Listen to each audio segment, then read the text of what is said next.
And these teams are now focused on PPG points and the championship. In fact, 4 of the last 13 races here have predicted the IndyCar champion, but it's not going to be that simple this weekend. Jacques Villeneuve has a 20-point lead on the rest of the field, but that can be erased in a single event.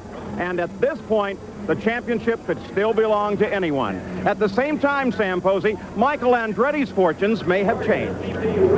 Well, Paul, if Michael Andretti's victory last week at Toronto does touch off a winning streak, then he has plenty of time with 6 remaining races to wrest this championship lead from his chief rivals Villeneuve and Rahal. But he must be consistent. And Lynn, his bad qualifying here, he was 10th, may have consequences once the race begins. This track is notorious for taking cars out on the first lap going into turn 1. In fact, Michael crashed here last year. But I can tell you that if you can get through turn 1 clean, you've got lots of places to pass and lots of ways to win this race.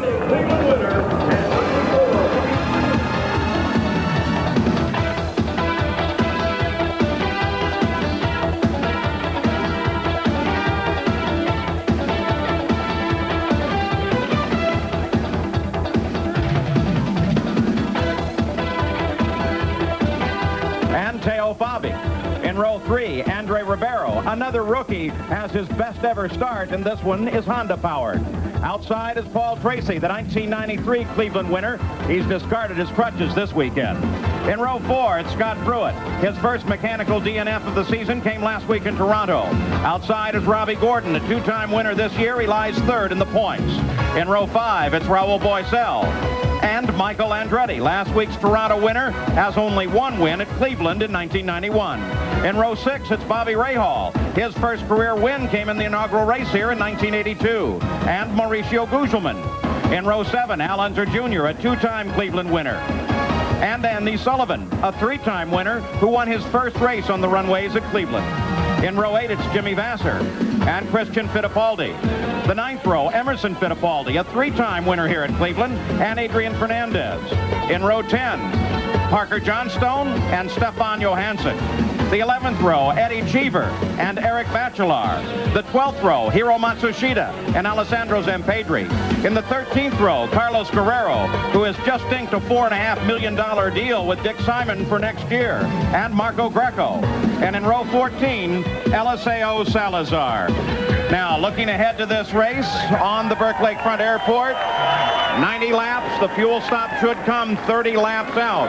And the current points in the PPG Championship, you look here, Jacques Villeneuve leads the points, but look all the way down to Michael Andretti. He's led 329 laps, by far more than anyone else of the season, but as yet has only converted to a win 1 time and sits at 90 points. Still, there are plenty of points to go. Now, let's take a look at the circuit here at the Burke Lakefront Airport. 2.369 miles around, 10 turns. The trouble spots are turn 1, especially on the start, and between turn 3 and 4. And where can you pass here? Anywhere. Name a place, you got it, you can go around. The runways are 96 feet wide. That's nearly twice the width of the main straightaway at Indianapolis. In the Nations Cup, the United States now is beginning to pull away. And in today's field, here's the way they line up: chassis, engines, and tires. And the field is rolling on the circuit. In the Manufacturers' Championship battle, Ford Cosworth continues to lead. So that's the setup. And the field is moving down as we take a look down from high above the runways.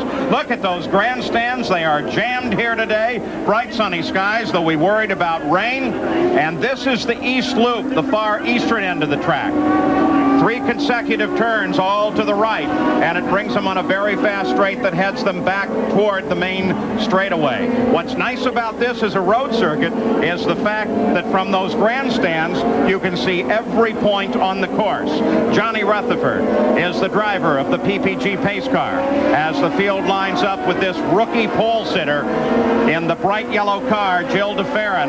And the concern here, of course, is that turn 1, because it can be so very quick and so very wide, and we've seen them pull out and try any kind of line. So as they come, we've got a spin already as we came off of one of those areas that we told you was matter of concern. We're not even getting to turn 1 before an incident breaks. Nevertheless, they went green flag. They're through turn 1. We're racing. But the field badly broken up as they came through turn 1. Tracy, Ribeiro, Pruitt all appear to be part of that incident, and Tracy's back running again. Andre Ribeiro and Scott Pruitt are both still sitting on the race course. Andre Ribeiro is off the edge. Here it is.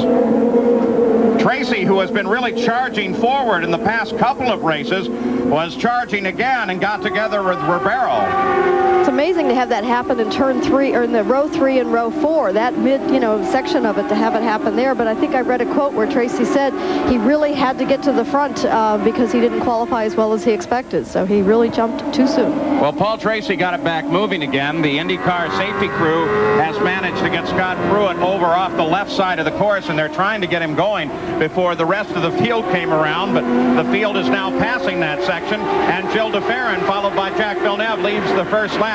Teo Fabi comes across in third, and then Brian Herta, followed by Michael Andretti and Robbie Gordon, Mauricio Gugelmin.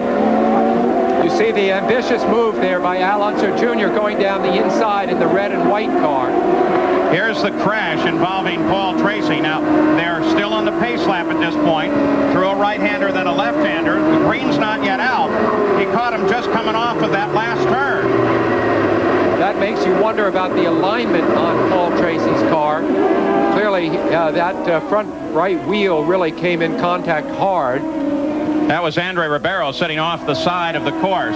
They still haven't been able to get him restarted and back into this action. It does not appear at first blush that he has any severe damage on the car that would prevent him from continuing on. So back to the run itself. Gilles de Ferran, Jacques Villeneuve. Let's go pit side. Jack? Let's give you a report on Paul Tracy. He radioed into the Newman Haas crew that he thinks something has been on the car, but they are hoping that maybe they can keep it under control until he comes in for his normal pit stop. This has put the chips on the wrong side of the deck for him right now, Paul. Jack, any indication of what they're worried about, an aerodynamic or suspension?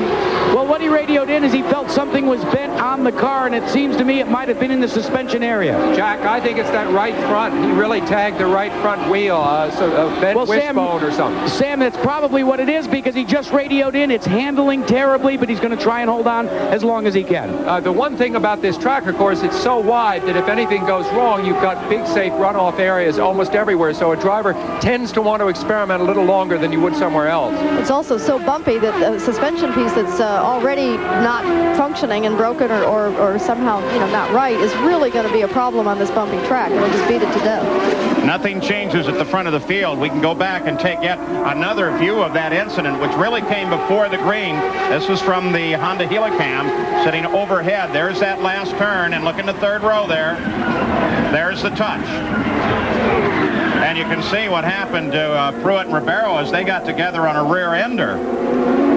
And look at how far Jacques Villeneuve moved. He came sweeping way out trying to get into that corner more efficiently. Gary Gerald, what's Scott Pruitt's situation? Well, his situation is that after a very few frustrating moments, they did get him restarted, and so he is back on the circuit, lost a tremendous amount of distance, including, I believe, a lap to the field. I haven't verified that. He has radioed to the crew, though he thinks the car is handling all right. Gary, of course, Scott Pruitt has only dropped out of one race so far this year for mechanical reasons, another one Indianapolis because of a crash. Well, Scott Pruitt is actually one lap behind the rest of the field. You're absolutely right, Gary. Paul Tracy started 6th. Has already passed Salazar and Hero and Carlos Guerrero after falling back behind the field. But, of course, he still has a full lap yet to make up. Gilles de Ferran in the yellow car leading for Jim Hall, the car owner whose birthday it is today, by the way, is a Brazilian who was born in Paris. He speaks perfect English. He's been a great addition to the series this year with qualification positions right up front. He's started 1st, 2nd, 3rd, 4th in races, but he has never finished better than 8th. So today's a big opportunity. Car 1, Al Unser Jr. started 13th, is now up to 7th. He begins to try and challenge Robbie Gordon. Jack Arute Paul, this is the piece that Andre Ribeiro desperately needs on his car. It's the front nose cone piece. They want to get him on the pit road as soon as possible. 10 simple bolts. They can pull the nose cone off, put this one on, and he'll be back pretty close to the way he was set up before. The cost of this kind of a nose cone in excess of $18,000 to $25,000. Well, and he'll be running for it now. They just got Andre Ribeiro started once again and into competition, but 4 laps behind the race leader, who is coming to overhaul him, and they put him 5 laps down right here as the battle remains static at the front of the field. Gilles de Ferran, Jacques Villeneuve, and then, of course, Teo Fabi, who has been knocking on the door a number of races this year and is exceptionally good on a road course. There was Ribeiro as he tries to get out, get around this circuit, and get back in the pits should that become necessary. I also think we let the impression go that Paul Tracy had fallen off the lead lap. He had not. He, in fact, was able to get restarted by kicking the clutch in and keeping the engine going, got off and back onto the circuit, and is now carving his way through the field. You see Jacques Villeneuve in that blue car right there in second place. He is the current championship leader. This is a good moment for him because Ray Hall is back in 9th. He's his closest pursuer in the championship, and Michael Andretti is 5th, did not get a really good start. So this is a very good moment for Jacques Villeneuve. He's not worried, certainly from a championship standpoint, by the yellow car here of Gilles de Ferran, who has only, I think, about 12 championship points. He's way out of it. Let's go pit side, Jack Arute. Well, Sam, you're talking about Jacques Villeneuve. Team Green has already calculated that fuel is not an issue here in terms of the amount of fuel that's been given to each team. But what is an issue is, can you go in a 2-stop configuration? They are going to try and make it on only 2 stops. That means despite the window opening at lap 25, in order for them to make it on only 2 stops, they are going to come in no earlier than lap 30. They feel that if they can accomplish that in this first session, they'll be able to make this race in only 2 stops. All right, so we'll keep track on that as well. In the meantime, Paul Tracy, his situation on the suspension. Lynn St. James, it doesn't seem anything's obvious there. It really doesn't. We had a very quick in-car of him before, and I was looking at that right front, and it just does not appear that there is any damage at all, which is great for him. I mean, it may have just knocked it out of alignment a little bit, but if nothing's broken, and so far his lines look clean, you know, it looks good for him. And Paul Tracy does seem to be able to overpower an ill-handling car. Remember, though, that at Miami, we watched Michael Andretti drive with a similar thing, and then the part failed 10 or 15 laps after the incident. 7 laps are complete. Gilles de Ferran, the pole sitter, has been the leader right from the green. 1 incident, and that actually before the green. 7 laps complete, 90 laps total. This ESPN special presentation is brought to you by Ohio, America's economic development leader, by Firestone, America's tire since 1900, by Quaker State, the intelligent oil for longer engine life, and by Honda, building quality automobiles in America for the past 12 years.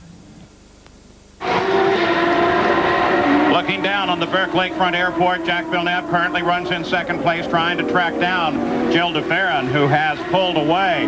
And Villeneuve seems to be in a fairly desperate run. For the past several laps, he's been locking the fronts in a desperate attempt to get that car stopped corner to corner and hold off a charging Teo Fabi in third place. Andre Ribeiro is out of the run. He's with Jack.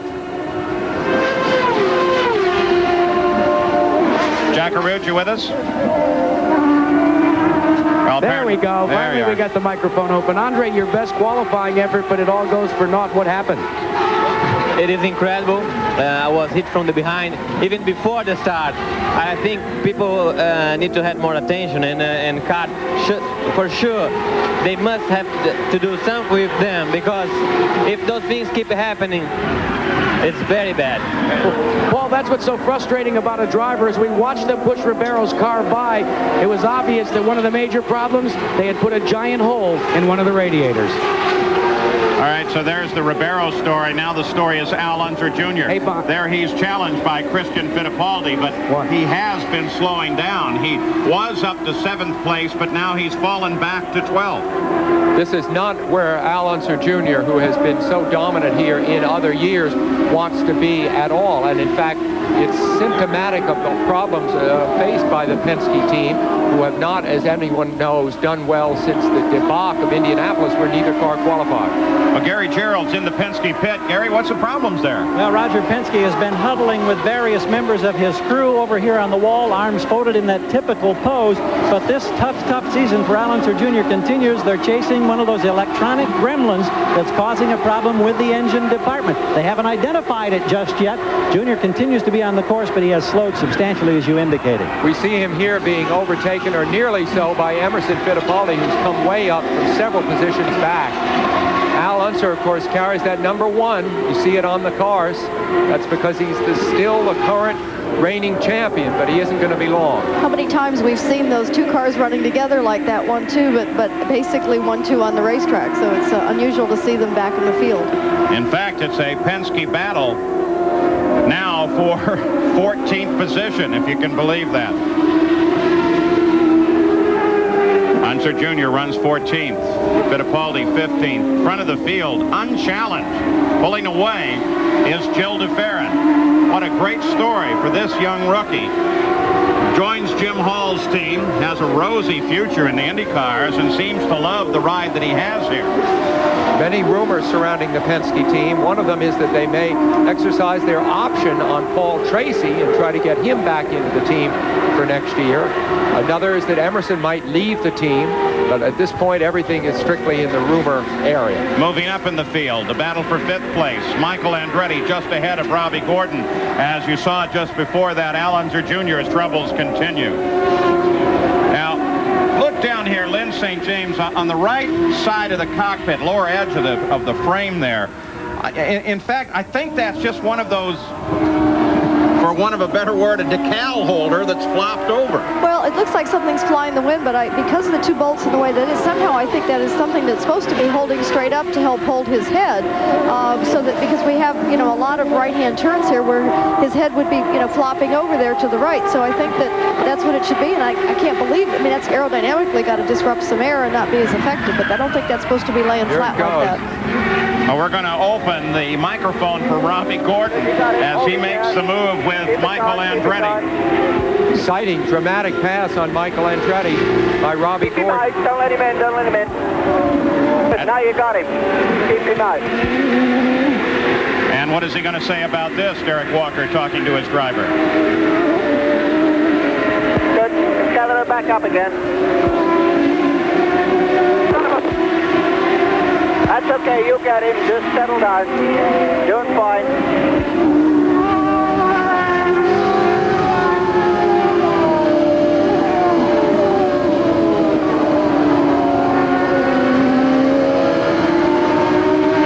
All right, here's what just happened as Robbie Gordon got past Michael Andretti, picked up 5th place, and almost immediately got himself in trouble. Way too hot into that corner, wouldn't you say, Lynn? Absolutely. It looks like that is going into turn 3 there, and he just carried way too much speed. Didn't really lose it, didn't spin, but was able to continue on through the grass. But that, you know, those cars are really not designed to do that. Here's another view. Same thing. Was there contact in this situation? Well, we come back to the front of the field as Jack Villeneuve with Teo Fabi continuing to bite at the back end of his car, and they begin to work their way through traffic.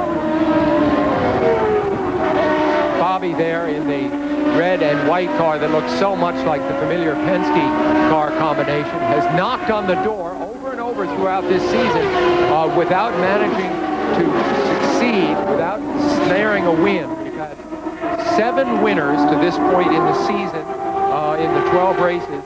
And he is certainly one of the people who might add to that list of 7. A tremendously wide, 96 feet wide straightaway, which is a runway most of the year. Here's a taxiway, and then on to another runway right alongside the lakefront. In fact, there are all kinds of boats, sailboats, power boats that watch this race from out in the lake, just a few feet off of that back straightaway. Only 2 times in the 13 previous races has the leader of the first lap gone on to win.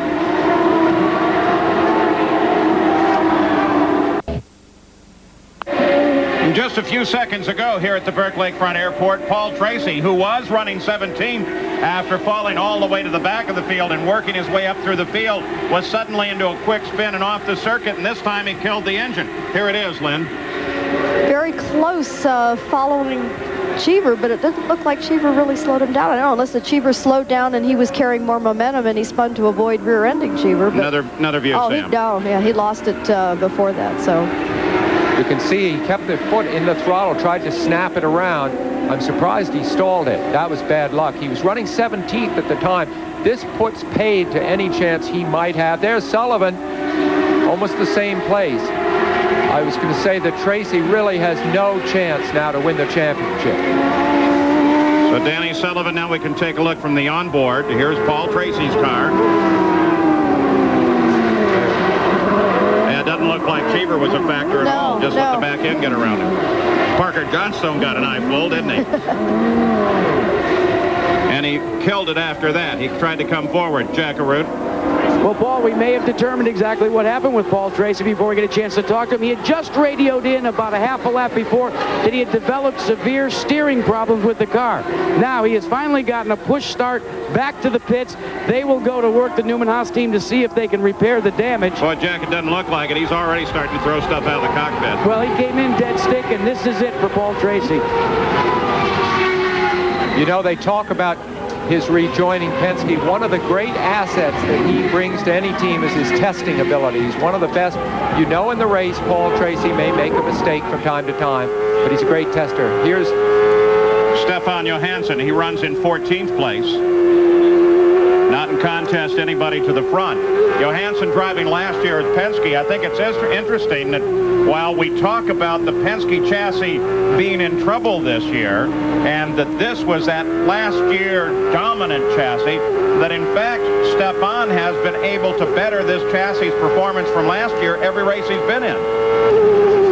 This team does such a good job, the Tony Bettenhausen team. They just deserve a little luck, which they haven't had. They almost had a podium finish at Portland, got booted from behind by Michael Andretti when they ran out of fuel right on that last lap. Remember that, Paul? That was quite a moment. Absolutely. You can see, too, from the onboard camera here, they talk, and Lynn, you've raced in the Indy cars on this circuit, how hard it is to identify your apex, your turn-in point, and everything. Absolutely. Just going there, braking going into turn 3. I mean, all of your brake zones are on the left, but yet you've got to basically look for that right apex.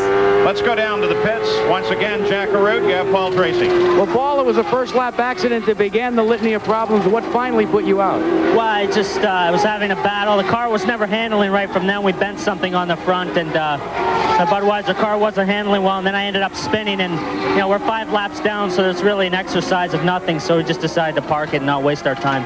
Tell us your version of what happened, though, on the start. Well, everybody was supposed to go through 2 abreast, and Andre didn't give me enough room and came across in front of me, so you know, everybody else got through, except there wasn't enough room. Andre wanted to go single file, so that was frustrating to have contact before we even got to the green flag. Paul? Paul Tracy's 6th DNF of this season. Back on board, now riding on the nose, Stefan Johansson. You know, as we ride with Stefan, you see the wide open spaces we've been talking about on this airport circuit. Remember that when road racing was revived in the United States after World War II, it was always on the big airport tracks. For example, March Air Force Base or Sebring. And maybe, Paul, what do you think? That should come back a little bit. We have all those tight city courses. This is kind of great stuff where you can pass anywhere. It's sure great for the crowd. Maybe Meigs Field, Chicago, my hometown. Hey, Let's go back to the front of the field, Gil DeFerrin. Maybe the old Stapleton Airport. That's a very good idea, isn't it? Now, DeFerrin runs well in the lead right now. He is unchallenged by Jacques Villeneuve. That car that you saw off the edge, that is not Villeneuve. Take a look at how wide this thing is. And by the way, one of the reasons DeFerrin is doing so well, I believe, I talked to him the other day, is because of the width of the track. Remember, he's a rookie. This is the first time he's run here. And he said he could experiment here in a way that he couldn't on the more confined tracks, and in particular, the ovals. He wasn't afraid of making a mistake, and he did have a spin in practice, but he didn't hit anything, didn't hurt the car at all. That's Eliseo Salazar, who lines up just behind him. Now, you look back. These are all cars that have a lap down, and there is second place, Jacques Villeneuve. But he has, in fact, been whittling off. It went from 8 seconds to now in the 7-second bracket.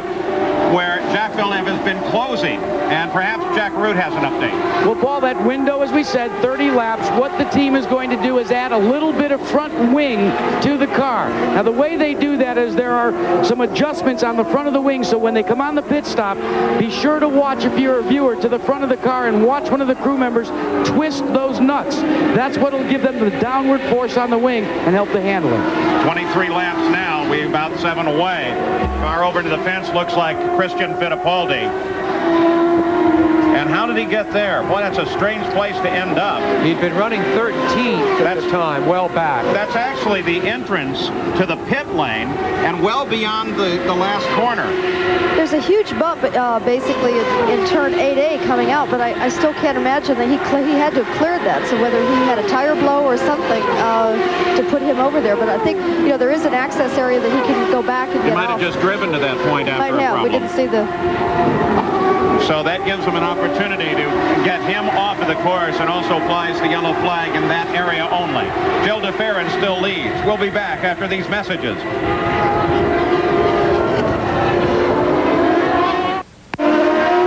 Back with the Indy cars in Cleveland. Great battle for second place. Villeneuve and Fittipaldi. In the meantime, Emerson Fittipaldi has scored his 6th DNF of the year, is out of the race, Gary Gerald.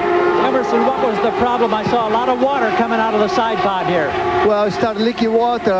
The water system started leaking. I was feeling the rear tires. I started getting loose the car. The last 5 laps I had to back off, and now we cannot continue, unfortunately. The car was running strong. I was hoping for a good race today. This is your 25th anniversary this weekend of getting into a racing career, and I know this season is probably as frustrating as any one you've had. Has that been the case? I think it's very frustrating, but we have to work hard to come back again, and everybody at Marlboro Team Penske are working really hard, and we're looking for the Marlboro, Michigan, the Marlboro 500 Michigan now next weekend. Thanks, Emerson. Let's go to Jack Root now in Robbie Gordon's pit. Well, Gary, mixed reports for Team Walker. First, Christian Fittipaldi, when we went to commercial, was having some problems. The report on the radio, an engine problem. In the meantime, his teammate Robbie Gordon came onto pit road, the first of the front runners to pit on lap 25. It looks like, based upon those calculations, he is going to have a gas and go at the end and make it a 3-stop race. No major chassis changes, simply take on the fuel and get back into the war. Yeah, Jack, it was costly for Robbie Gordon, though. He fell down to 12th place on that stop, but of course the consideration is that no one else has stopped, and so he should be able to work his way back to the front once again. Currently running in 4th place, Brian Herta, driving for Chip Ganassi. This is your 4th place car. Ahead is Teo Fabi. Remember that Not ahead on the track, by the way, a bit ahead. Right. Remember that Herta had the pole position some months now ago at Phoenix, and he has languished since then, has not really run well. Rumors have circulated that the team might drop him. He's fired up this weekend. He comes from Ohio, graduate of Ohio State, and we're glad to see him doing well. Leader of the race, Gilles de Ferran, comes into the pits, his first stop of the day. That's an indicator of radar speed that was blocking our view there for a moment. Jim Hall's team goes to work on the car. Everything looks routine thus far. No major changes. They seem to be happy with it. Didn't see any hands go for either the front or rear wing. So Gilles de Ferran comes back into the fight, making his stop on lap 29. In the meantime, the officials are showing the black flag to Marco Greco. He was in and out of the pits, and in doing so broke the 80-mile-an-hour pit speed limit, so they'll give him a stop-and-go penalty. Boy, look at that as de Ferran comes out. That's one of the danger areas of this turn 1. It's also where the return road from the pits joins the racetrack, and you've got to be very careful when you're moving out there. You really do, because even though sometimes it's a first gear turn for some of the drivers take it in second. It is the slowest turn on the track. Basically, you're only going 56 miles an hour approximately there, but you know, you come out of the pits, it's really critical. See de Ferran hurdle it through those S-bends there. He told me that was the hardest, and the last part of the track he really mastered. There's such a big bump in the middle of the S's. You have to throw the car sideways and then catch it on the other side of the bump. Moving back to look at the battle for second, Villeneuve and Teo Fabi. Teo closes in once again as they pass Bobby Rahal, put him a lap down. There's the view from Rahal's car. The amazing thing is that Fabi is pushing so hard with a pit stop just ahead. He has tried Villeneuve several times. You see him again running side by side. It really doesn't seem to matter that much. But once you get Teo, there's... Seemed to matter to Bobby Rahal. I don't know what's he doing out there. View out there that he became enthralled with the view. He got caught up watching that fight. And, of course, Carlos Guerrero, you saw him come through there as well. Now they close up on Herta. Herta coming up through that field. This is going to create some interesting strategy because everybody's pitting on a different cycle. And so, you know, it's not like the leader came in and then everybody followed him in. So it's going to be everybody's pitting at a different point, which dictates and shows their hand a little bit, I think, on fuel mileage as well as just their pit stop strategy. I think Herta just came in the pits. With his stop, de Ferran fell all the way down to 5th place. That gave the lead to Jacques Villeneuve. Herta was able to move around Fittipaldi and doing so assumed second, but then he rolled off into the pits, and now it is once again Villeneuve and Teo Fabi in contact, though now battling first and second. I'd be interested to hear from Jack and Gary on this, but it seems that the pit stop strategy is more abstract. People are not doing things because of what other drivers and teams are doing. They're doing it just to maximize their own situation and really not caring so much what the others are doing. Sam, that's almost contrary to what all the crew chiefs were telling us before the start of the race. They were saying we'll all pivot off what the leader does. It'll be dictated if we get by that opening when the window is open. They're trying to make it a two-stop race, but a lot of these guys are doing absolutely their own thing. I don't know if that's an indication of fuel mileage or the way the car is handling. And Gary, the only team that had elected not to do that, not do a monkey see, monkey do, was Team Green and Jacques Villeneuve. They have said that they were going to come in on lap 30. That's indeed what they have done. Team Green is ready. Now remember, we said before they came into the pits, they were going to add some front wing. So we'll wait to see if a crew member will reach over and try and adjust the wing. First job is to change the tires, take on the fuel. There's the adjustment on the left side, now the right side. It looked as if a full turn, clean off the radiators, take on the fuel, and Villeneuve's away according to plan. And de Ferran comes screaming past. Now Teo Fabi did not head into the pits on that lap. He elected to stay out, so he'd be scored as the lap leader at the conclusion of that lap. Here comes Jacques Villeneuve as he joins the fight once again. And de Ferran is back up to speed and running at full tilt after his service. So the top cars have received service thus far. Jacques Villeneuve, Gilles de Ferran, Teo Fabi stayed out for that lap. Fabi is a real gamer. You get him inside the 10-yard line, so to speak, and you see him here coming into the pit. He will give a terrific performance. Gary's there. Tony Brunetti and the crew are poised and ready. We're anticipating a half turn on the front wing. Everything else is terrific. Here's the nose of the 33 car right on the marks. Third place at Long Beach, his best finish this year. He's had a pair of fourths. And Sam, like you said, he is a gamer. Now we'll watch for that adjustment. There it is. First on the left, then on the right. Fueling complete. 13.2 seconds. Great stop. So Teo Fabi, who had the lead for one lap, relinquishes that lead and joins the fight once again. And the order after this series of stops is de Ferran once again in front, followed by now Jacques Villeneuve. But Teo Fabi may have gotten Jack coming out. Yeah, it looks as if the exchange of second place took place during the pit stops. Wow. That is very unusual because when you look at the Team Green car here, the blue one of Jacques Villeneuve, he is the guy that typically has been picking up spots throughout the year. They've had spectacular stops all year. So Teo Fabi with a nice piece of driving and perhaps even better work off of his crew. Forsyth team doing a nice job. De Ferran still doing the best job. Leads this race. 33 laps now complete on the Burke Lakefront Airport. Go back, take a look at Michael Andretti, who with his stop has fallen down to 13th place. Interesting stat there on the pit stops between Teo Fabi and Jacques Villeneuve. Both of them in the 14-second bracket. Teo at 14.3 and Jack 14.8. I guess the question that has to come up, was there any violation of pit speed limit on the way out? Or did track position matter? A half a second is very hard to gain on a racetrack.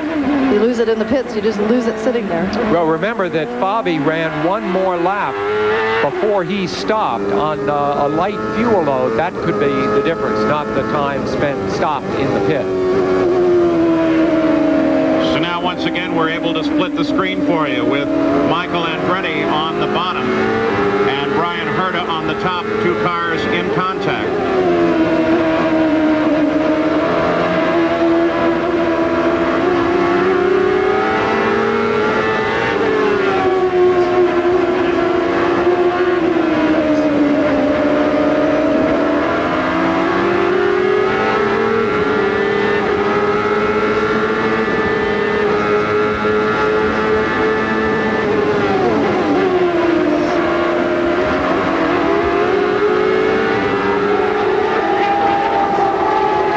The view from overhead. Michael Andretti, Brian Herta. Herta, the bright red car. Michael Andretti closes a little bit in the corner, but that closure immediately lost because the acceleration off the corner separates the cars once again. The depth perception is so difficult here if you're even watching like this, or even you're in the race car. You think, oh, I'm gating on him because you gate under braking, and then it's just the acceleration here is so wide, and you could really have so much room that you lose all of it. Now, as the other cars have peeled off for their stops, this battle comes forward. Brian Herta is in 5th, Michael Andretti in 6th.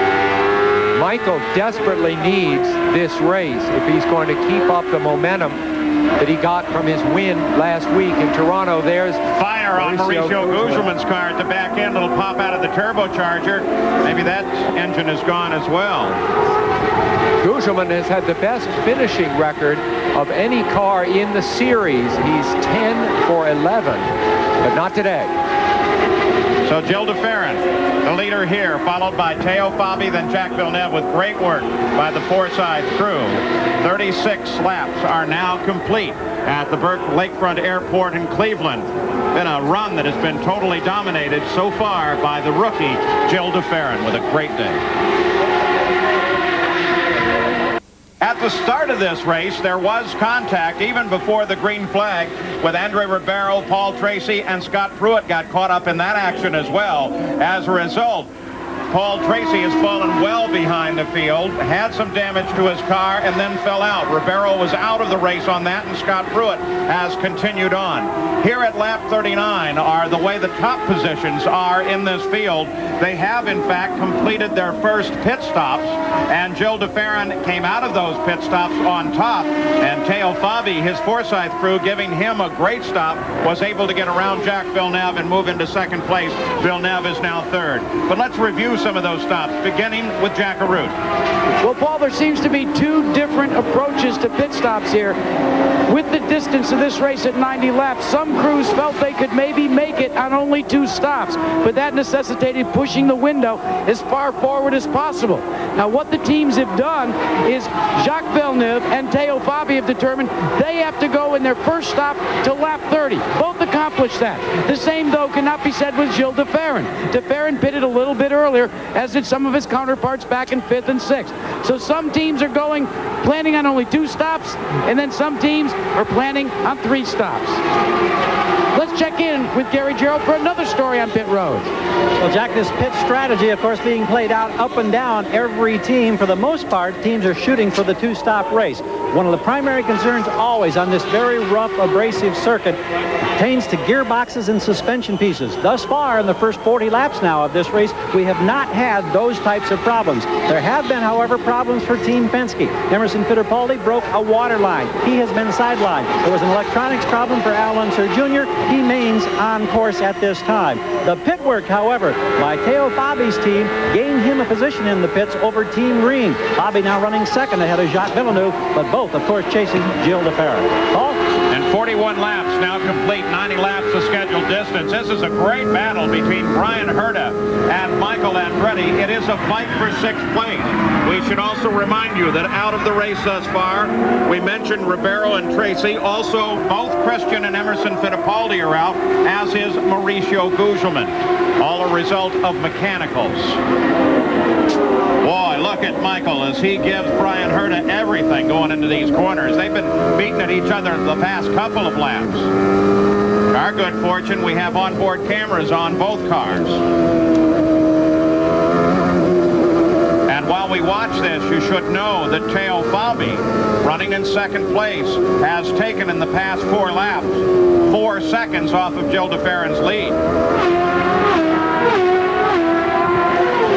In the booth here with me today, Sam Posey, Lynn St. James, Jack Harut and Gary Gerald in the pits. Let's go to Jack. Well, Paul, you talked about those 4 seconds that your leader, Jill DeFerrin, has lost.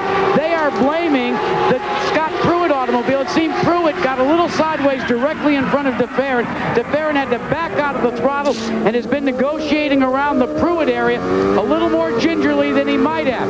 But they have radioed in to DeFerrin that he had better pick up the pace or he's going to be feeling the heat from behind in second position. Marco Greco, quick spin on the course, doesn't look to be in danger.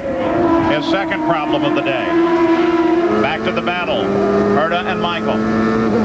This is Herta in 5th place, looking back at Michael Andretti in 6th. Michael was fastest here on Friday, and then yesterday, when they counted in qualifying, he came up short with 10th place. They might have had small problems with the car, but they've not obviously hit the setup for race day because he is languishing well off the kind of pace that he typically runs. Our apologies to you, too, that here, because these are airport runways, we can't bury the antennas that are used for the computerized scoring. So it's back to the old visual method. And therefore, things like intervals between drivers aren't created by the computer and so much harder to give to you. Robbie Gordon currently runs in 4th place on board with Robbie. There's Villeneuve just to the inside. Gordon may just have him.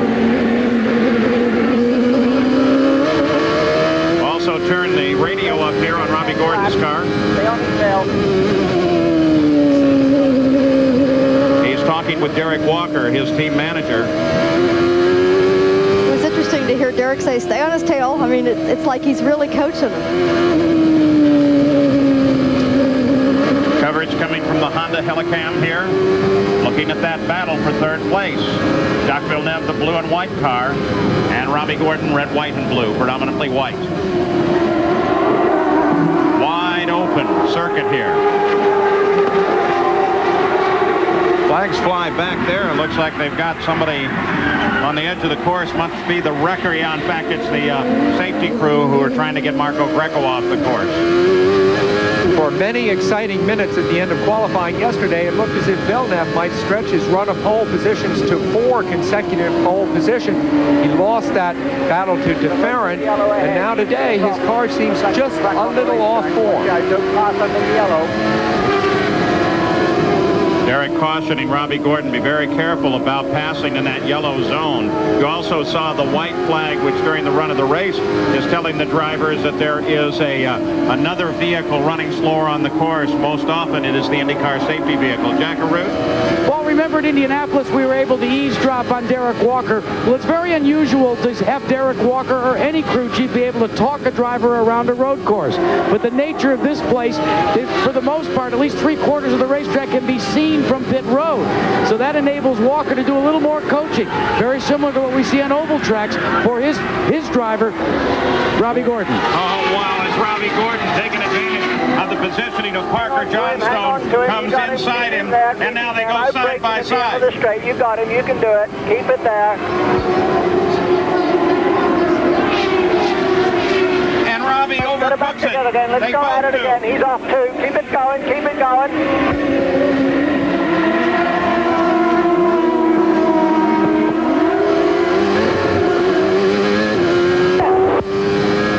You're okay. Let's get after him. Still a long way to go.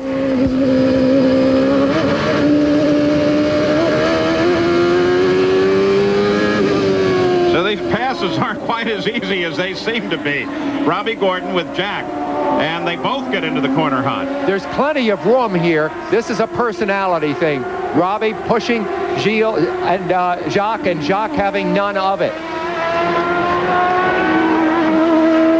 Boy, that is, I am going to take this corner first and you're not, and they were willing to go off the road to make their point. One against the other, and boy, Robbie, you know, off-road he likes. Look at that. Look at him try to intimidate Jacques. Yeah. Is this also an issue, though, of where they can't pick up their marks going into a corner? Well, that's true, but they were still more concerned with each other. Look at that. Is that incredible? As they continue right on it. And there it is. Robbie Gordon takes him right back. Great pass, great pass. Let's get after Andretti now and Herta. Come on, let's get after them. Setting new goals. You hear Derek Walker immediately set a new goal. as if he hadn't done enough there. Now go ahead and get Michael. Jill DeFerrin is still the leader as we go through the halfway point here in Cleveland.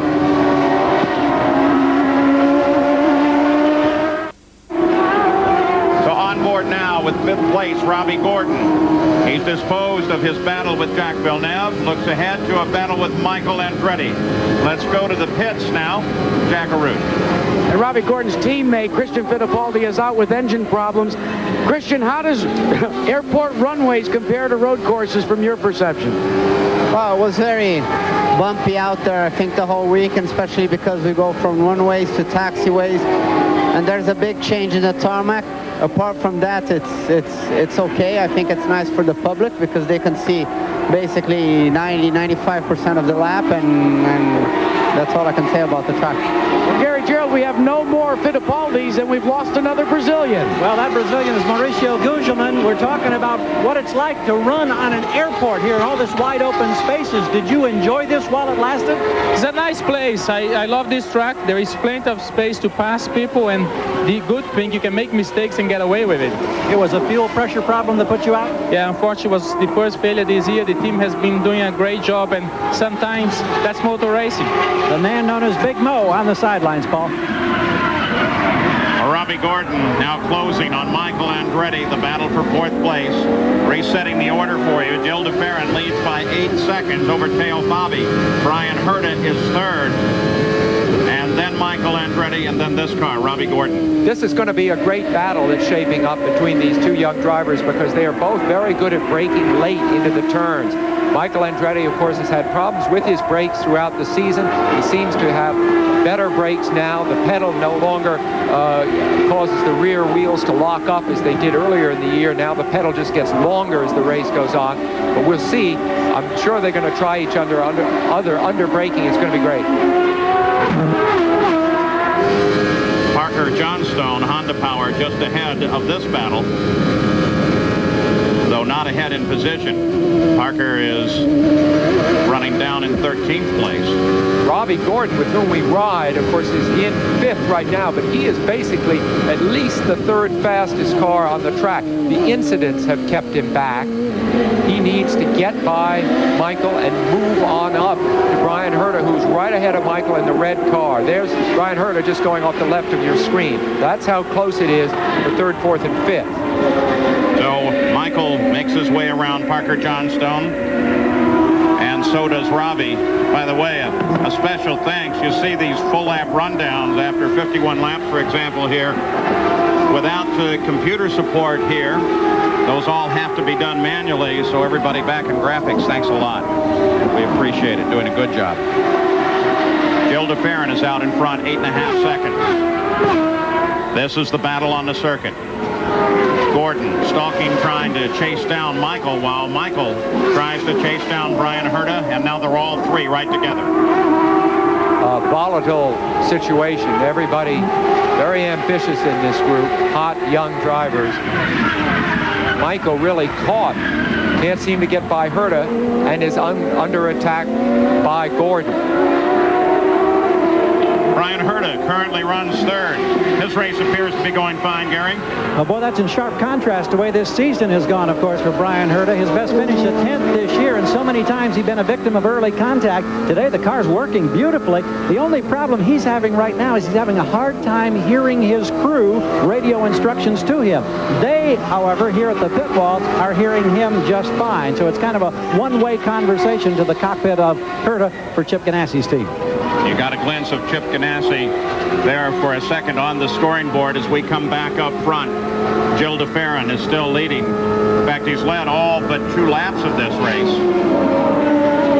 And he runs still 8.5 seconds ahead of 2nd place Teo Fabi. Jill DeFerrin could be on his way to his first IndyCar victory to match up with his first IndyCar pole. 53 laps are complete.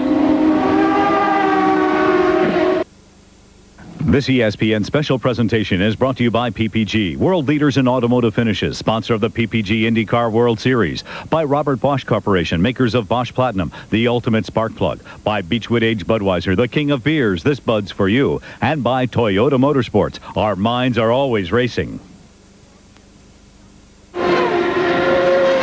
Newark Lakefront Airport in Cleveland for the Indy cars. The PPG IndyCar World Series, car number 8, the bright yellow machine of Gil DeFerrin, is the leader of this race, and he has been a dominant power. He is still 8.5 seconds in front of Teo Fabi.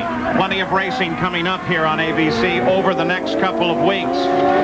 The Michigan 500 next week, and then a week from yesterday, or 2 weeks from yesterday, it's off to the Brickyard 400 NASCAR at the Indianapolis Motor Speedway, and then back to the Indy cars on the Mid-Ohio Sports Car course on the 13th of August. And the fellow who's been talking a lot about the Brickyard is A.J. Foyt, Gary Gerald. Well, here is the man, and unfortunately, he's smiling, and I don't know why, because it's been a tough day. You blew a motor this morning in the warm-up session, and now Eddie Cheever is out of the car, and I understand it's engine-related again. Yeah, it's engine-related again. You know, like I said, before Indy, everything looked good with our team. We was doing good, but right now it looked like we got a dark, dark cloud. What do you do now? Is you try to regroup and salvage part of this season, or do you just keep pushing on? What's the strategy, AJ? You know, I've been in this game a long time, and you're going to have days like this. All we can do is just kind of forget about it and look at the next race as a brand new race and just go on and go on. That's about all you can do. I've had these days before. I'm not a beginner at this. Now, Paul Page was saying just a moment ago, we're only 2 weeks away from the Brickyard 400 at Indianapolis, and I hear that you're going to go get in a stock car this next week, maybe even tomorrow, and do some testing. Are we going to see you trying to make that race again? Well, I don't know. You know, I've not run since last year. I've just run a little bit, and we might try to put a car together and do some testing and start having some fun again. Hell with this stuff. Watch, I can get out there and brake. Vinny JJ, Jackaroo. Well, Gary, we're watching Robbie Gordon has come onto pit road, and he's going to take his nominal service, but we may have found the first change in strategy. You see this stick right here? This is from Teo Fabi's crew. They have calculated that they are going to make their stop and go, their gas and go, in this second and final stop. They've calculated how many seconds they will need, and that's all they're going to do, is take on the fuel as much as they need and then go. All right, so we'll be watching for that out of the Forsythe team and Teo Fabi.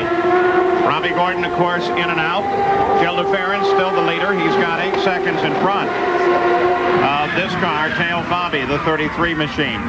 We've been running with Scott Pruitt, the 20 car. Remember, Scott was involved in actually a pre-race incident, finally able to get going once again. But, of course, it has not contributed to Scott Pruitt's finest day. He runs down in 18th place. So we should have our second round of stops developing within the next few laps here. The running order is DeFerrin, Teo Fabi, Brian Herta. 4th is Michael Andretti. Then Gordon, then Villeneuve. Then Raul Boesel. In 8th is Jimmy Vasser. 9th is Adrian Fernandez. And 10th is Danny Sullivan.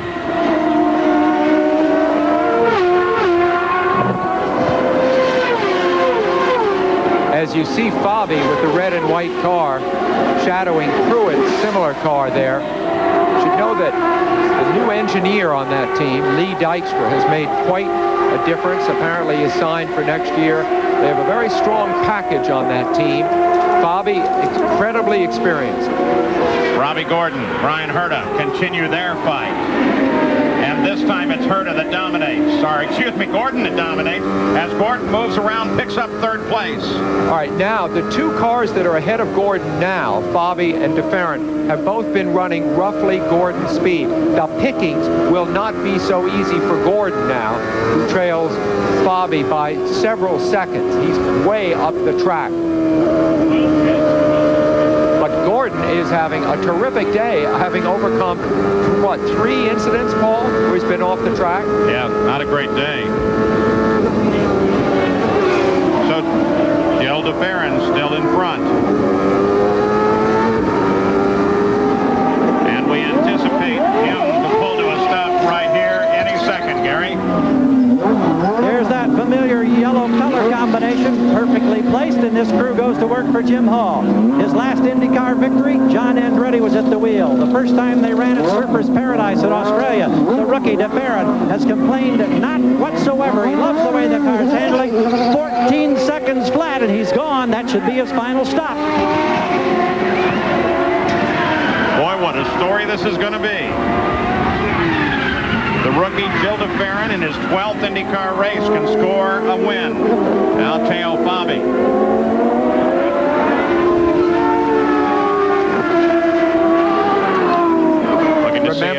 heads for the pits. Remember that Fabi stayed out longer around the first group of stops and became the leader on the track. All right, so Teo Fabi stays out. Gil de Ferran has made his final stop. And the battle continues on the Burke Lakefront Airport. We'll be back after these messages.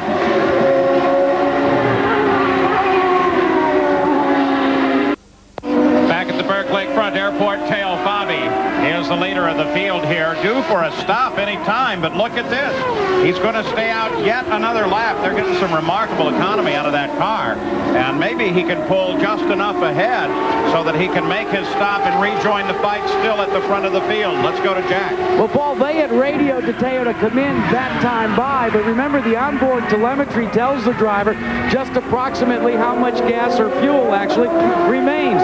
Inasmuch as they are going to make what we're calling a gas and go with a stick, a time stop, better to use up as much fuel as possible and take on only the necessary fuel to go the distance.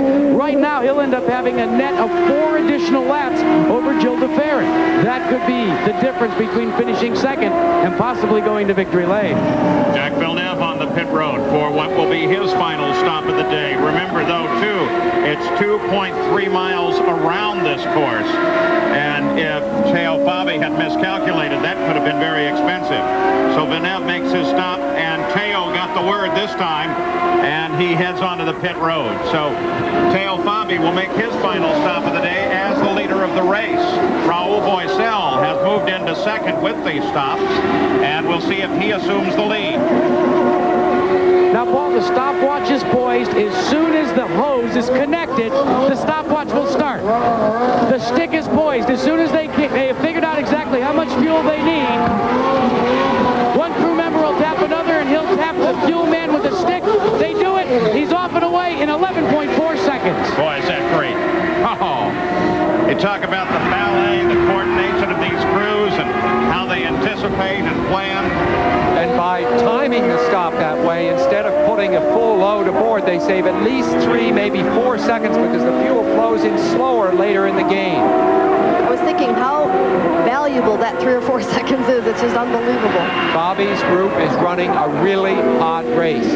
I'll tell you what, it looks like Teo's gotten it done in and out of the pits with that time stop, and stays the leader. Raul Boisel, who stayed out a little too long, appears to be rolling to a stop on the course. That's Danny Sullivan coming under Teo, but Teo's sitting there with a full load of fuel on the car and has to get it back up to speed. There is now second place, Gil de Ferran. So great work by the crew keeps Teo Fabi out in front and moved him up a position earlier in the day. This is the first time we've been watching de Ferran in other than the lead, and it will be interesting to see if he has the speed now to close in on Fabi. Fabi looks like he was going slow down pit lane. It looked like he was going slow down pit lane. I thought he was going to go into the pits again. Keeping an eye on Teo Fabi. That's exactly what he did, Jackaroo. Well, this is definitely an unscheduled stop. Now, he had lit the tires up when he pulled out into the pits, and you could tell when he pulled onto pit road there was something amiss in the engine compartment. Just a lot of disappointment on Teo Fabi because they have killed the motor now. Oftentimes, when you try to light the tires up and get on the throttle after a pit stop, you can create electronic problems that spell doom for the engine. Well, we thought when he was moving slowly there, at least I thought that it was just the heavy fuel load and he was being cautious. And then I got to thinking, well, he wasn't on fresh tires, so there wasn't any need to be. And almost immediately he had it in. And that gives the lead over to Gil de Ferran once again. So luck plays into the battle, but nobody ever refuses good luck. What a break for de Ferran. And there is Raul Boisel. You can see the nose of that car has been in contact throughout this day. He was up to the front of the field. Let's go to Gary. Yeah, Paul, it was a case of an engine misfire. He was trying to limp his way to the pits. The crew had been greatly encouraged because they've been on a roll here in the last month with some solid top 10 finishes. He had worked his way to 7th. Then in the pit stop situation, he had actually moved up to 5th. But now, of course, sidelined, it's all over. Let's go to Jack. Well, Gary, it wasn't an engine problem. It's a broken exhaust for Teo Fabi, and he is out of this race at Cleveland. All right, so Gil de Ferran has the lead. Now we're no longer relying on the computer scoring here, but Judy Stropus is keeping track of everything for us, with DeFer in the leader, then Michael Andretti, Robbie Gordon, Brian Herta, and Jacques Villeneuve. 68 laps are complete.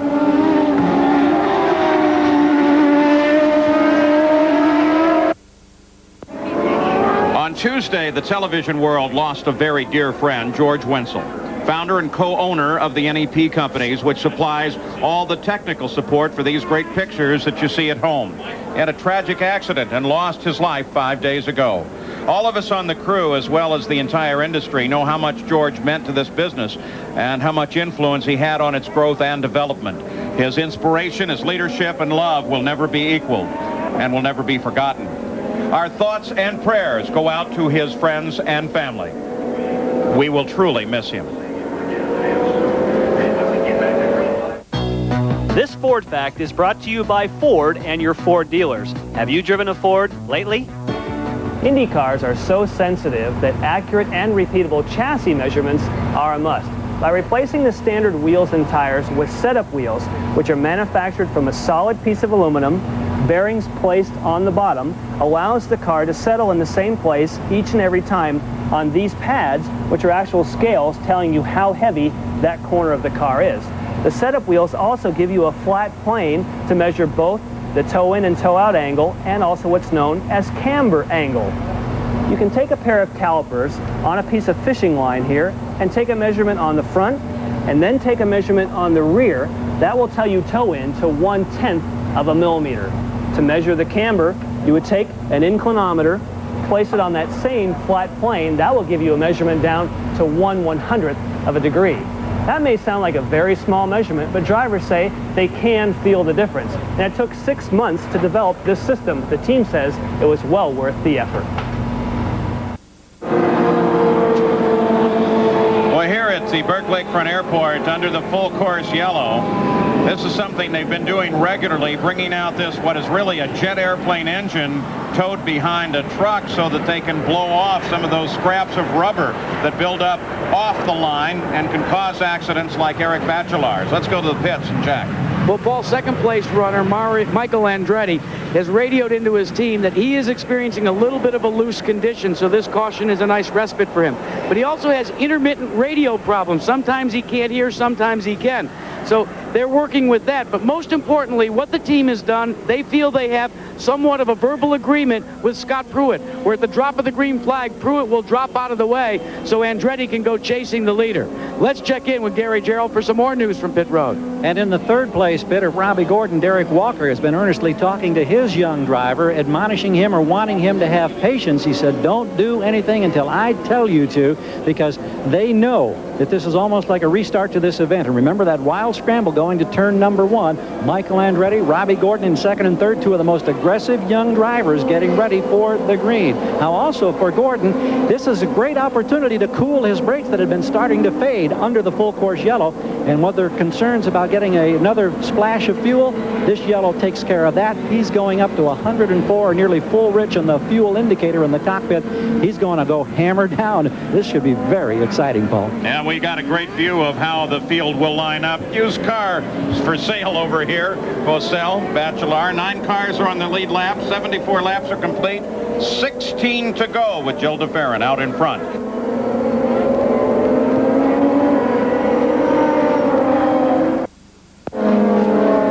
We should be coming back to a green flag just momentarily. In the meantime, Al Unser Jr. out of the run, Gary. The defending champion of the series continues to have very, very tough luck. We know you had electronic problems, but that's not what put you out of the race. What was it? Well, we finally lost the transmission there leaving the pits that last time, and you know, it's just the same. The whole Marlboro Team Penske, all of my guys, I'm just so proud of them, because we keep coming back week after week, and all the problems that we keep having, and they keep coming back with their chins up and ready to go. And so, you know, I'm awful thankful of that. And I just want to say hi to Al and Cody and Shannon at home, and I miss you a lot.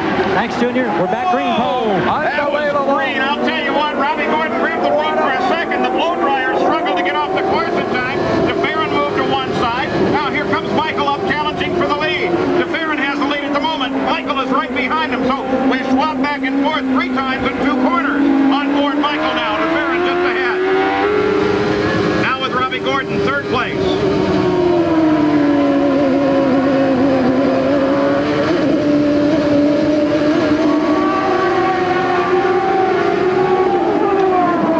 Wonder what Derek Walker's going to have to say now.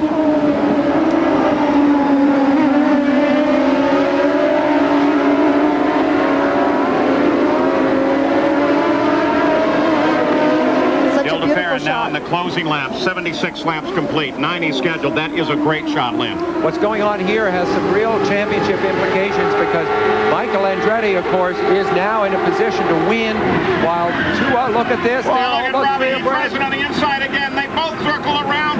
Come on, get it look at that for a series of lines. Slash one on Herder. He's right on your tail. Come on, let's get going. Get off the Farron. Scott Pruitt came around there. He's simply trying to get back on the lead lap.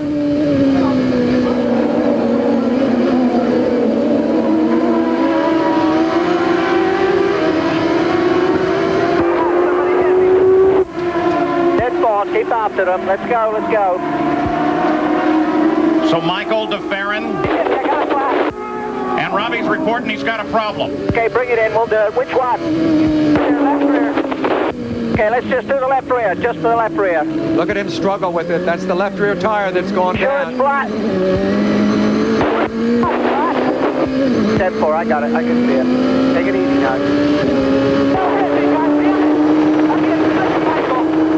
You know, you can only lean on that equipment so much, and eventually it will break. I wonder how much contact occurred in there.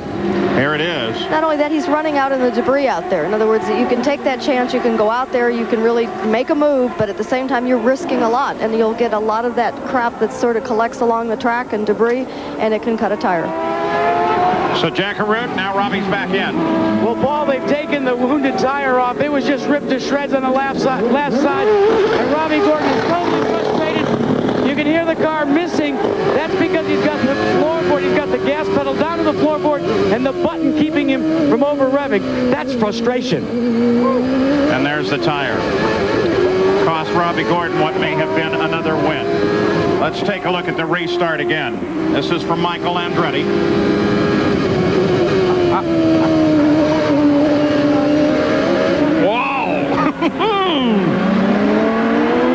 And at this point, Michael opens his eyes. This is the best racing of the year right here. Fabulous. DeFerrin hanging it out. Michael coming on top. Lucky they didn't touch there. And it's where the width of this course pays off. Great stuff. I started to say there are tremendous championship implications for what's happening now that Michael Andretti is leading the race, because he is now gaining ground rapidly on both Rahal, who's having trouble in this race, and Jacques Villeneuve, who is running now back in fourth. Big day for Michael Andretti if he can keep this thing together. And for the moment, it's a three-car battle. DeFerrin, Herta, Villeneuve. As Michael Andretti, can he make it two in a row? He's trying to pull away. Scott Pruitt's in the fight, but he's 2 laps down.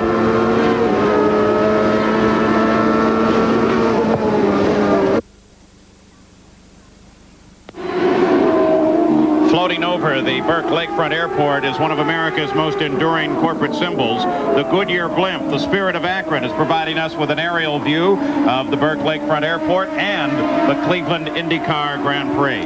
Some great shots it's provided, some good analysis shots for us here. Right now it is still Michael Andretti that leads the race. Gil DeFerrin has dropped to second and is locked in a battle, trying to hold off Brian Herta and Jacques Villeneuve. Also, by way of note, Adrian Fernandez, who started 18th, has moved up to 5th, and Jimmy Vasser is up in 6th right now. Jack Arute? Well, let's update you on Michael Andretti. We said he has a wing problem, and pieces are beginning to fall off. It looks like maybe part of the wing attenuator on the front came off. That will create some handling problems at high speed. But, you know, Goodyear Tire and Rubber Company has brought a brand new tire here this year to the Cleveland Burke Lakefront Airport. I asked the engineers what they had done differently. They said basically it's the same compound, but we concentrated in this area, the crown area of the tire, to create better grip. And so far, their performance, it looks as if they not only did their homework, but they'll pass the final exam. Well, Jack, in the season-long struggle between Goodyear and the Firestone Company, who of course is back into racing, Goodyear has has managed to win all of the races and now extend their consecutive race win streak to 314. So we've heard a lot about Firestone this year, but Goodyear has really fought them off beautifully. Whatever Michael's problem is, I can tell you that he is staying with the pack. He's not as a leader. Usually you see Michael pull away. You know, he's able to pull that little bit of edge out. But I think that everybody is staying. The pack is staying with him. And I think it possibly could be he has also lost an air brake duct, which means that his brakes wouldn't be as well. And I see that that's where everybody seems to be able to close. If his brakes are not functioning as well and he has a high-speed problem, it really could be an issue. He just hasn't had the speed all day. I mean, it's a series of circumstances that have brought him up here into the lead. I don't think we will see him pull away, particularly as long as he's got Scott Pruitt, that car right behind him, to act as a buffer between him and his nearest pursuers. He's driving a really canny race today. Let's go back and take a look. We'll keep track of this battle, believe me. That restart once again, maybe we can get an idea of where he actually got chopped, though it wasn't obvious before where the contact came. May have come right there. I think it might have happened actually with DeFerrin. I think that's who he had the contact with. Good call. Jackaroo? Well, Paul, the way Lynn and Sam have been discussing back and forth what fell off the car, that's exactly what the crew has to do. You know, they try to radio in, the driver tries to relate as to what's happening, but this is an unknown. Whoa, look at Herta. Herta comes inside of Villeneuve, and that battle continues. Villeneuve can hold him off as they go to the lakeside straight. Wow, great overhead views now on board with Herta. Oh, what a super battle this has been. You know, on the widest track they run on all year, we have seen the closest wheel-to-wheel competition. Boy, was that a thrill. Well, as you know, Sam, no matter how wide the track is, there's still one lane on the racetrack that is the line is where you want to be. So it all funnels down very quickly. Also, I think there's a diminution of the fear factor, don't you? Here, you know you're not going to get badly hurt in most of them. What Sam's trying to say is that there's grass out there that you can drive off on. Grass. Well, thank you for translating that. Yeah. You got diminution of the grass. Look at this. Jill DeFerrin moves down to the inside. Jill DeFerrin to the inside takes Michael. That charges on Villeneuve. DeFerrin is in trouble. DeFerrin gets pushed off, gets tangled with Scott Pruitt. DeFerrin's day appears to be over. Michael has the lead solidly now. He had just gotten past Michael, and he is trying to get them to get his car back going. That's Luke DeFerrin, his father. He can't believe it. As DeFerrin has run into trouble in other races very late in the game, so has he here again. This is the fight for second as Herta and Villeneuve go wheel to wheel, 2 corners now. Is this going to end up in trouble? Sam, forget that line about one line on the racetrack. They're doing this double for sure. Unbelievable. DeFerrin obviously angered by what happened. You can't go 2 abreast everywhere, though, and that's the turn that also had the marbles, even though we had the dryer out there to try to push them off. Oh, what a sad moment for Jill DeFerrin. The day truly belonged to him. Would have been a great birthday present, 60th birthday for Jim Hall. Now Michael Andretti runs alone with Herta and then Villeneuve closing down. Adrian Fernandez is the next car in the order. Herta has driven himself one terrific race to emerge in second.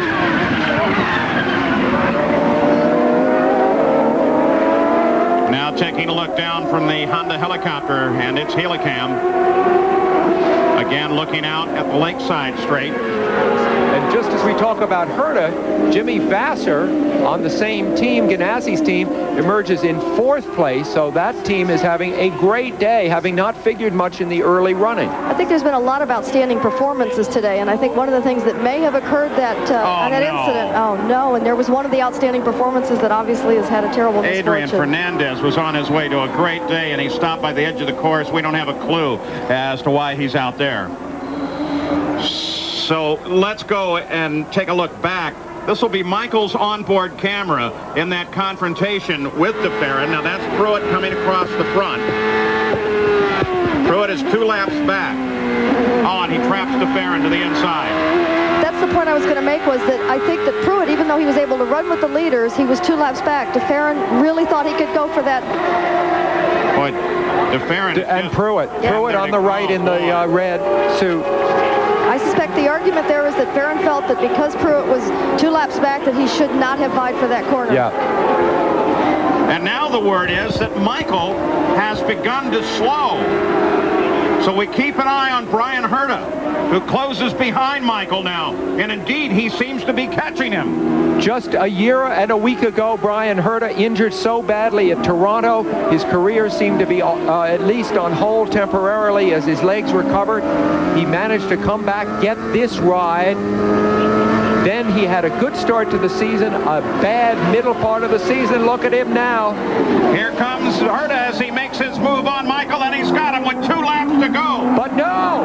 Michael comes back as Herta falters. But look at Villeneuve. The white flag comes out. Villeneuve comes in on the charge. The white flag is out. 2 miles to go. 1 lap as Villeneuve moves for the lead. Anything is possible. Michael, he touches Michael. They both keep going. Oh, what a great run. The greatest race of the year. So now Jack Villeneuve has picked up the lead. The crowd is on its feet and cheering. Unbelievable. Herta tries to play catch-up now. Just a little dirt to put onto the track. I think Herta missed a gear. I don't think he's in real mechanical trouble. I think he missed a shift. That's why he dropped suddenly back. Final set of corners now for these two. Jack Villeneuve has it, but Herta now has the challenge. Can he come up and close on Villeneuve? This is Villeneuve's canniest race. He's driven great races all year. This is his smartest, most patient, and he will extend his championship. Quick little straightaway ahead. Jack Villeneuve. And then Brian Herta as Villeneuve screams for the checkered flag. Herta can't catch him. Villeneuve takes the win, taking the lead in the last lap. Brian Herta comes across in second. His teammate Vassar in third. Bobby Rahal in fourth. Jack Villeneuve has scored the victory here on the Burke Lakefront Airport, his 4th of the year and the 5th of his career.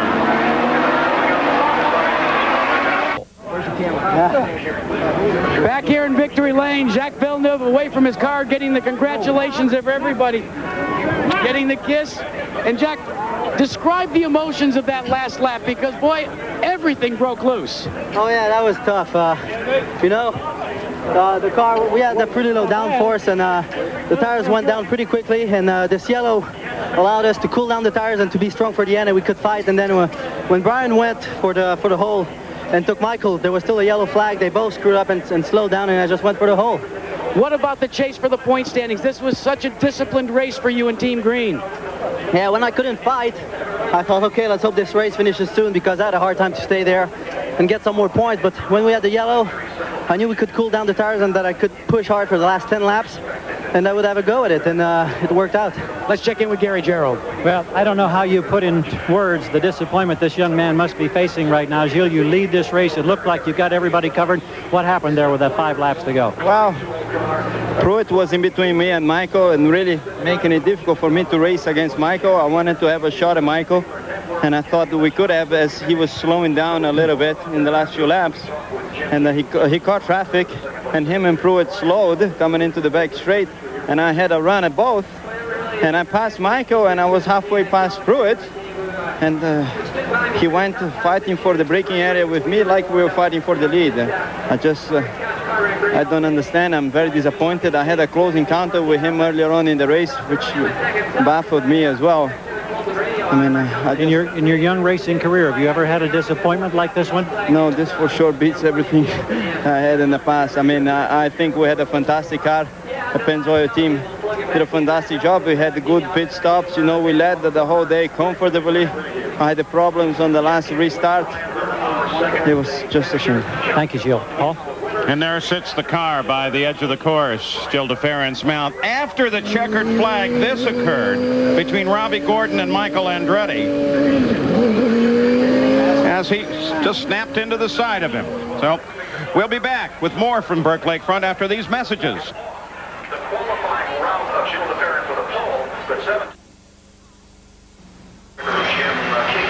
Well, there have been some remarkable results here today. Here are the unofficial results as you look down the list. Jimmy Vassar started in 15th position, came up to 3rd. Rahal started back in 11th. This is Herta's best finish thus far and Parker Johnstone's best finish thus far. So a lot of people with much to prove as they came here today, and they certainly had a great day. Let's go to Jack. Well, big day for Chip Ganassi. 3rd place to Jimmy Vassar. Brian Herta 2nd place. Your thoughts on that last lap? Well, you know, we knew Michael had a problem, and I caught him there. I wasn't sure if the yellow was still up with the fair, and I got by him, and I thought, you know, if the yellow's still up, I better lift off. So I lifted off and let him back by. And unfortunately, you know, Jacques got back by too. It was a great race. We had a great duel, and I just feel terrific. I want to thank all the crew on the Target Scotch team who stuck by me through the tough times. And, you know, this one's definitely for those guys. A lot of celebration in Ohio tonight, Gary Gerald. Well, Robbie Gordon wanted to be a part of that celebration, but not. Tell us now about this incident there at the end of the race with Michael Andretti and the contact. Well, you know, we were running. I tried to put a lube on Michael and Jill going down in turn one, and he gave me a flat tire. So then at the end, we were just shaking our fists at each other, and these cars have got heavy steering. We just barely touched tires. Are you going to have punitive action, do you think, from IndyCar officials? I don't think so. I mean, I think it was good, clean racing, but, you know, 2 flats for Michael Andretti in one race just doesn't count. There you have it from Robbie Gordon. And there you see it. So Michael Andretti and Robbie Gordon together, and the explanation steering from Robbie. Well, the race is done here. Jacques Villeneuve has done it again and done it in the last couple of laps. So now you can sail on home out there. Well, round 12 of the PPG IndyCar World Series certainly had its share of excitement, and with his move in the last laps there, Jacques Villeneuve was able to extend his points lead. Consider, without some of the confrontations today, what this points chart might look like at this point. And in the Nations Cup, well, Canada closes in on the United States once again. So that battle continues, and the PPG Cup battle is not nearly over. There's still plenty of points left in the season, despite that lead by Jacques Villeneuve. Next week, we'll be at the Michigan 500. Lynn St. James will be driving there. For Sam Posey, Lynn, Jack, and Gary, thanks a lot for joining us. Join us in a week, and before we leave, let's take a look at some of the great highlights of this wonderful weekend with the IndyCars in Cleveland.